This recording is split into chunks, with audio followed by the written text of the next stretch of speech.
Hello and welcome to episode 1 of my Medieval Dynasty series. This will be a beginner guide for the most part, with a couple little tips and tricks. Not by any means complete, but as you watch the next episodes, you'll get a huge idea of everything that I know about the game. And I'd like to keep it as brief as possible because the other videos I made were like an hour when I only basically wanted to make like a 10-minute video. So I'm going to try to keep this one at 10 minutes. So the first tip I'll give, something I recommend to do, is to create for yourself, I label it as strong start. This is a save file in which I have gathered tons of materials. So anytime I want to start a new game, right off the bat, I've already got tons of materials. Enough to start an entire city if I want to. So this is taking too long to load, but that's essentially what you should do. You'll spend the first couple days gathering tons of materials, go through a couple of the quest files, or main quest, story quest, whatever you want to call them, and then you'll continue progressing, but you'll save it. That way, anytime you start a new game, you're in a good spot. So just to show you, I've got, I'm probably going to keep working on this as like a really, really big stuff, but I've got 400, 200, 500, whatever. Go back to the main menu. I'm going to start a new game for this series though. So I do recommend you do that strong start file at some point. It's going to make your life easier because I've quit and restarted probably 10 times in this game. Just once I build a huge city and I'm like, man, it'd be really nice to build over in this new area, or I should have done this, and then I just start a new game. So when you start a game, you can go to customize. So I'm going to put this one on hard for this series. Season, you want by default 3 days, and you should pretty much always play 3 days. The minimum is 1, and once you get to the mid stage or late stage of the game, and you have a bunch of kids, it takes forever for them to grow up. So if you put it on 1, you're just like boom through the season super fast, and then you can make them grow up faster. On the other side, I'm going to play this one on 30 days, which is miserable to do except in the certain circumstance like this where I want to level up my villagers' skills as high as I can get away with before I really start playing the game and let them start having kids. That way I'll have babies that will be like, instead of a stat of a 1 or a 2, they'll be like a 6 on every stat, which I've accomplished before. Taxes, 200%. It's the highest you can do, like 1,000 probably. Yeah, that's way too much. So I'm going to play with it on 200% to make it more challenging. So that'll be double. And I'm also going to put the buildings on double. That way, instead of being able to build a max of, I think, 65, it puts it at 130. Because my big cities end up being like 80 buildings, 120 inhabitants, or actually I have that backwards. They'll end up being like 80 inhabitants and 120 buildings. And I like to keep this high so I can build huge cities. Going through all these, at the very beginning of the game, I'm going to put unlimited carry weight because otherwise you're going to chop down like 1 or 2 trees and then your bag will be full and you're going to have to run far away, build a little bit, then go back to the forest, chop some more, back and forth, and it gets tedious. So I'm going to turn that off. The rest of these just do exactly what they say. You can turn those on if you want to make yourself invincible. Food needs are doubled, water needs doubled, and firewood is doubled. So that means my villagers are always going to be hungry, thirsty, and cold, which is more challenging. Usually it's on 100% for a normal game, but I'm playing on hard. Enemies have double damage and health. And then this one right here, I'm going to click fast crafting, so you can craft a whole stack, like 10 axes at once instead of 1 at a time. It's a big time saver. These I'm going to keep at 100, but I usually like to keep them at 500. That means you gain experience for all 3 of these. Reputation, technology, and experience 5 times faster. It lets you get to the end game quicker. But for this one, I'm going to leave it all at 100. So I'm going to go ahead and start the game. So since this is the beginning guide, I'm going to cover a lot of things. This is the point when the game starts right here that I would just do nothing but start gathering 200 rocks, 200 logs, whatever, 500 sticks, etc., etc. But I'm not going to make you watch me do that because it takes like 2 hours. So this is where you start. If you look at the map, You're at these little crossroads, and your first quest is going to take you here to Gustavia, which is just up the road. So the first thing that I'm going to do is you need to make an axe. So you need some sticks and some stones. The stones are kind of hard to see on the ground. Like, there's no stones. Where's the stone? There should be rocks everywhere. Well, I know that there's one right here and the one I just picked up. So it's kind of a pain to see anything around here besides sticks and wood. So I'm going to hit Q, go here to handcrafting. I need 4 more sticks to make an axe. So the first thing I want to do is make an axe. Now I can chop down trees and start getting logs. So there's 3 types of trees. You got the spruce tree right here that gives you 3 logs per tree that you cut down. The maple's better because it gives you 4. So less time to get more wood, and you'll break your axe slower per wood you gain by getting only maple trees. There's no spruce around here, but they're white. I mean, not spruce, the birch trees, and they only give you 2 wood per tree, so they're not very efficient. So I'm going to go to the town where the first quest is. I'll show you a couple spots. This whole field, well, let me show you your skills. First of all, the survival skill you're going to gain by picking up rocks, sticks, mushrooms, plants, or anything like that you pick up with your hands. And when you get to, you'll put your first skill point right here. This one's actually really good. Temperature tolerance, because when you hit wintertime, it's easy to freeze, and you can get, be a little hardier in the cold and heat. In the summer, you can get too hot. In the winter, you can get too cold. So this kind of like helps with that. So you put your first point there. You put your second point here, because this one, when you hold down the Alt button, it'll highlight all the mushrooms, plants, sticks, and stones on the ground, and gives you a much easier time to find them.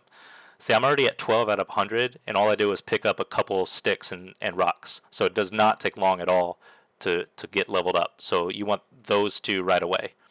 You can get this one if you want. You'll gain more experience, and so you'll level up faster. But at the end, this is a waste, because those 3 skill points you'd rather have somewhere else. So I choose to skip it, although you can take if you look at technology and survival, herbalist hut, potion of possibilities right here. Eventually you can unlock that and make it, and it'll reset all your skills. So you're not stuck with your choices, but I just choose the ones I know I'm going to use at the end of the game. Production, I've already got 5 just from crafting that 1 axe. So I'm going to get a bunch of sticks and stones, and I'm going to craft a bunch of axes, pickaxes, wooden hammers that you'll need for crafting and other stuff like that. So I'll get that skill up. And for this one, the bottom, they're all the same more or less. They're experience gainers. So I don't care which one I pick. I'm just interested in moving up to the next tier. This lets you upgrade things in your house. Durability is slower to go down on, for just hammers on this one. Faster crafting speed and faster building. So that's pretty much all those things. Survival, I guess I'll finish off. More health for that one. Less damage received for that one. So those are pretty useful for fighting. Alcohol resistance, I never use because I don't really use alcohol in this game except for selling. This one's good. You lose food and water slower, so you'll go thirsty and hungry slower, which is really convenient. Less stamina used when you run, so you can run further. So that one's really good. This one, I might put points in if I have any left, but moving faster in water is not something that's that useful all the time. It's just situationally useful. Diplomacy, definitely want this one, more reputation gain. That's huge. The flirting one is okay, but I always skip it because eventually whatever girl you target, you're going to get. It may take a long time for certain ones, but I'll cover that in another video, but I always skip that one. Better selling and buying prices, absolutely you need that. This reveals NPC personalities, which isn't a huge deal. It can help you with flirting to know what... There's different types of girls, which we'll cover later, But if you know what type of girl they are, then you can know what kind of questions to ask them and what kind of gifts to give them. And it's only 1 point, so I'll go ahead and get that. This one, if you fail the king's thing, so he'll want stuff like, give me 500 logs or something, or give me 2,000 gold. Like, he'll ask for big things, and you have all year to complete it.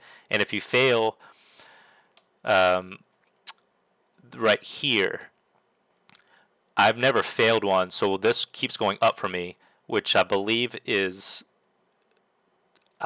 is taxes. I believe I'm getting a tax break by doing these quests. The king likes me, and I'm getting a tax break. I'm almost positive that's what that is. This affects the happiness of your village, and we'll go over that later, but little boost, or they could be negative, not necessarily boost. And so that's what that is all about, this one. So if you fail it, you won't get the negative stuff with this. But I always skip that one. Mood reduction, this is the last place I put my points, but I always get it. Faster production by NPCs, absolutely necessary. Lower taxes, absolutely necessary, especially when I'm playing with a higher tax rate. And less food and wood by demand. This one, I'm not sure if I'm going to use this one or not. I usually don't. But since I've got double the hunger and wood rates right now, I actually might put points into that. I'm not sure. We'll see how the game goes. Farming, you always want this one. You'll gain, I think it goes up to 100% chance to get extra crops when you harvest. So that's awesome, especially when you're like getting flax, which I like to always have a sell like shoes and stuff to make the majority of my money. So I can get double the flax since you only harvest it once a year. That means I can get double your production of items and double the money. So I love that one. Lower durability loss, less stamina used when farming. I might put points in those, but they're not like super useful. I mean, they're useful, but not like you don't need them. This one, absolutely. The orchards just give you passively apples, pears, whatever, and this will increase what they passively give you, which is fantastic. I like to make my horse, you can get either ones. They kind of do the same thing. This makes your horse faster. This makes your horse use less stamina, which means it can run longer. This one lets you whistle and make your mount come, so you absolutely need that. Faster farming and increase the carry weight of your horse. So right now I have unlimited carry weight just to get started, but as soon as I get started in my town, I'm going to turn it off to make the game more challenging. So this comes in handy. Hunting. This one's great because your bow, as we'll see later when I get into hunting, your aim is terrible and you're like wobbling all over the place and it's hard to aim. So if you get a headshot, you can kill the animal right away. But if you don't and you hit it in the leg or something, it's going to charge at you and quite possibly kill you before you have a chance to kill it. So this one's really good.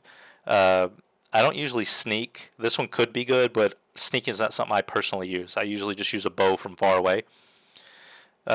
This one's fantastic. Hold down the Alt button and it'll highlight all the animals around you. So that one absolutely need. Faster movement when sneaking, again, I don't use. This one for traps, I don't use traps. Slower durability, I'll put my points there just because I got to put them somewhere. This one gives you more stuff, more meat and leather. That one's really good. Your stamina goes down pretty quickly when you're aiming, so this helps a lot. And then this one right here, faster reloading and drawing. So all the bow ones are what I usually get. And last we got the extraction. This one's really good if you're like me and I got to have my town absolutely perfectly straight. And I will place a building, destroy it, place it, destroy it. And this one gives you 50% of the resources back. So I use, say 10 logs to put the building down. Not to build it, but just sort of skeleton.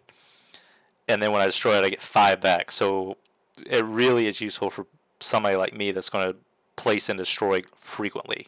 The rest of these are all durability and speed, although this one gives you chances to gain additional materials, which is really, really good. The tree chopping one, early in the game I chop down a lot of trees, but late in the game I don't. So this is useful early but not late. This one is useful pretty much all the time because it helps you mine faster. And this one as well, lower stamina so you can mine longer. So that's all the skills. So anyway, back to gameplay. You're going to go into this town. You're going to talk to this guy. The quest line is actually pretty good. The storyline, I recommend that you read all the dialogue. I am going to skip it all because I've read it like 4 times. But the dialogue is and the storyline is actually pretty interesting and sometimes really funny and this and that. So the first thing you gotta do is go talk to this dude, and he's going to tell you, "Oh my God, you look just like your uncle, but he's dead. Are you a ghost?" and blah blah blah. And then right now on management, I'm at 0 out of 0 buildings. I can't build anything. So he is the guy who's going to unlock your ability to build in anywhere you want on the map. So now I'm at 0 out of 2. It's normally 0 out of 1, but I put it at double the building limit. So now I can do 0 out of 2 to start the game. My reputation is a 10 because I just gained 10 from talking to the guy. And as you do quests, that will go up. I think the King's Quest, if you do it, gives you like plus 2,000 or something. So some of them give a lot, some of them give like 100, 500, whatever. Your population is obviously how many people you have, which includes kids. So that number will usually be higher than the workers. So if I have 50 people with 10 kids, I'll have 50 workers, but a population of 60. And then if I have 40 out of 50 working and 10, say, doing nothing, then this will say 40 out of 50. This is the amount of food you have. This is the amount of food your village demands per day. So you always got to make sure you have enough. Same here, water, demand, etc. So now that I can build, my first mission, now that we're on Chapter 1, the game has officially started. I have to gather 10 sticks, 2 stones, and I'm going to make you watch me do all these quests because they're all real simple. I think you gather this, you build an axe, you chop down a tree, you build a hammer, you build a house, you build a animal trap, you hunt any animal you want. Maybe you flirt one time or something. Like, it's just real easy stuff. So I'm not going to make you watch me do all of it. I'm going to wrap up this video by showing you that there are stones that are easy to see on the green grass early on when you're trying to gather all over this area, as well as little trees, these little baby trees you can gather by holding E. You'll see branches on the ground like that. You can pick up another stick. There'll be a bunch of materials around here. All of this water grass here, some of it you can't do anything with, the tall one, but the short ones like that. Let's see if we can get a good, like that. Trying to get like a one that's not obstructed by all the other grass. Oh, here we go. Right there. You see that? That's the reed. So that's what they look like. Most of them are going to be hidden, but if you just put your cursor here, I can't see anything, but I can collect right there. So the next quest or 2 is going to tell me to get straw, and that's where you're going to get it from, these reeds down here. So right when you start the game, go talk to that dude and start gathering as much as you can and save it so that you're in a good place to start for the next playthrough. Because this game is pretty fun if you like city builders. I like to build a huge city, get to a certain point, start all over. Build another big city in a different location, and maybe focus on a different industry, start all over. So for me, it's fun, and if you like city builders, you're going to start over a bunch of times too. So having a save file, in fact, I have Strong Start. I can't remember if I showed this earlier or not, but these are save files that basically are at day 1 or day 2 with tons of materials already in my bag, ready for a new playthrough. But again, early on, you gather as much straw as you can. In fact, harvest all of that. Not only will it level up your skills, it'll give you everything you need to start your whole beginning village. There's stones that you can see easily in the grass all over this area. There's tons of stones throughout here. There's places if you build a pickaxe that you can actually pick and like mine away at these big rock chunks, but you'll have a stone pickaxe and you have to like swing 5 times. 1, 2, 3. It's pretty slow. And you only get like 3 to 5 rocks. So in 5 seconds, you're getting 5 rocks from, finding these spread out rare, not rare, but, semi-rare, however you want to say it, rock clusters. Well, in that same amount of time, 1 1,000, 2 1,000, 3 1,000, 4 1,000, I can pick up the same amount of rocks just right off the ground. it's way easier. So don't mine rocks. But yeah, in this whole area, there's lots of rocks you can find in the grass, and then in this area, all this hillside with all this green grass, you'll find rocks everywhere. And once you unlock the highlight skill, I don't have it right now. There'll be like blue dots all over this field. So just pick this whole field clean. Get yourself a couple hundred rock sticks. Cut down all the maple trees. Remember, maple trees give you 4, spruces give you 3, and stay away from the birch trees. They only give you 2. So I'm going to end it right there, and in the next video we'll continue our journey, and I'll have already gathered a big amount of stuff into my backpack. So thanks for watching.